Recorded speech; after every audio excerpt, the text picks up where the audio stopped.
La blague qui a failli flinguer Jean Rochefort, elle est trop longue à raconter. Enfin, j'ai peur qu'elle soit trop longue, mais je l'adore. Enfin, comme vous voulez, vous avez 2 minutes. On a toujours 2 minutes pour une bonne blague. Alors, 2 minutes pour une bonne blague. Et c'est l'histoire d'un compositeur maudit.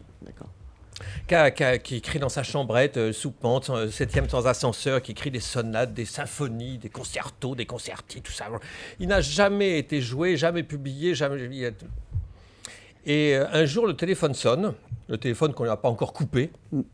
Et c'est une compagnie de films qui dit, écoutez, voilà, on met un film en chantier, on produit un film, on connaît votre travail, il ne demande pas comment vous connaissez mon travail, il est trop content.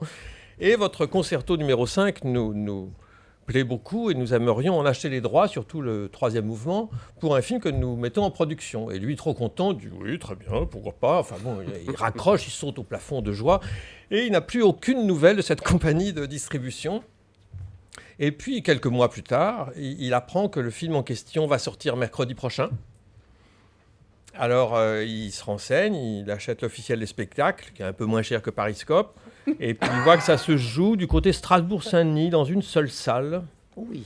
C'est bizarre, mais bon, il y va, il entre comme ça. Et dans la salle, il est un peu en avance. Dans la salle, il y a juste un couple, des gens, des retraités, qui sont assis au milieu de la salle. Et il s'assied juste derrière eux, en disant la salle va se remplir, c'est pas possible autrement. Et la salle s'assombrit, ne se remplit pas, et le film commence. C'est un film pornographique, mais épouvantable, avec des gens qui s'enfilent par tous les trous, dans toutes les pièces du château. En fait, quelque chose de dantesque. Évidemment, il est submergé de honte. Et à un moment arrive la scène cruciale, la scène clou du film, qui est le moment où l'acteur principal, sans doute le mieux membré, sodomise un Saint-Bernard. Et à ce moment-là, retentit le mouvement numéro 3 du concerto de notre ami, qui est submergé par un tsunami de honte.